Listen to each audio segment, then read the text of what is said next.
السلام علیکم ورحمۃ اللہ وبرکاتہ۔ ایم بابو تنولی اپنے دیکھنے، سننے اور چاہنے والوں کے لیے ڈھیر ساری دعائیں لے کر حاضر ہے۔ اللہ تبارک و تعالی اس بابرکت مہینے میں ہمارے گناہوں کو معاف فرمائے اور ہماری جائز حاجات کو پورا فرمائے۔ آج آپ کے سامنے رمضان المبارک کے مہینے کے اندر بہت سارے ایسے مسائل ہوتے ہیں کہ جو پیش آتے ہیں، وہ بیان کرنے لگا ہوں۔ ایک اہم اور بہت ضروری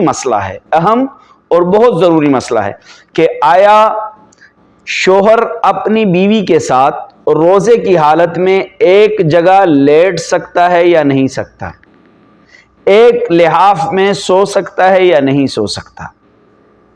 تو یہ مسئلہ کسی نے پوچھا ہے۔ اب حدیث کے اندر آتا ہے کہ آپ صلی اللہ علیہ وسلم تشریف فرما ہیں۔ ایک شخص آیا، آپ صلی اللہ علیہ وسلم نے فرمایا، کیا میں روزے کی حالت میں اپنی بیوی کے ساتھ سو سکتا ہوں، لیٹ سکتا ہوں؟ آپ صلی اللہ علیہ وسلم نے فرمایا ہاں۔ پھر ایک شخص آیا، آپ صلی اللہ علیہ وسلم سے سوال کیا، کیا میں روزے کی حالت میں بیوی کے ساتھ لیٹ سکتا ہوں؟ آپ صلی اللہ علیہ وسلم نے فرمایا نہیں۔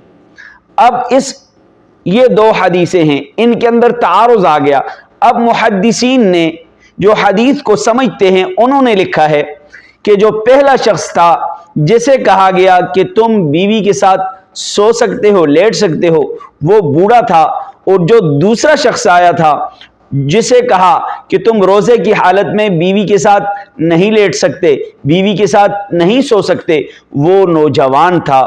تو ثابت ہوا کہ اگر روزہ خراب ہونے کا اندیشہ ہے، اور یقیناً اندیشہ ہوتا ہے، انسان کی خواہشات ہوتی ہیں، جذبات ہوتے ہیں، شہوات ہوتی ہیں، تو یقیناً روزہ خراب ہونے کا اندیشہ ہے۔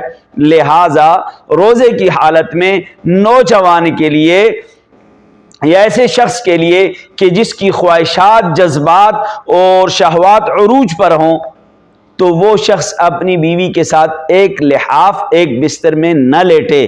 تو آج کا یہ مسئلہ بہت اہم اور بہت ضروری تھا، لہذا اس مسئلے کو دوسروں تک پہنچانے میں میرا ساتھ دیجئے، دین دوسروں کو سکھانے میں میرا ساتھ دیجئے، اور میری ان ویڈیوز کو دوسروں تک ضرور پہنچائے، شیئر ضرور کریں، اور ساتھ ساتھ اگر ایسی ہی مسائل آپ سیکھنا چاہتے ہیں، ایسے ہی مسائل معلوم کرنا چاہتے ہیں، تو میرے یوٹیوب چینل میں جائیں اور آپ کو ایسے بہت سارے مسائل ملیں گے، اور میری یوٹیوب چینل کو سبسکرائب کرنا تو بھولیے ہی نا۔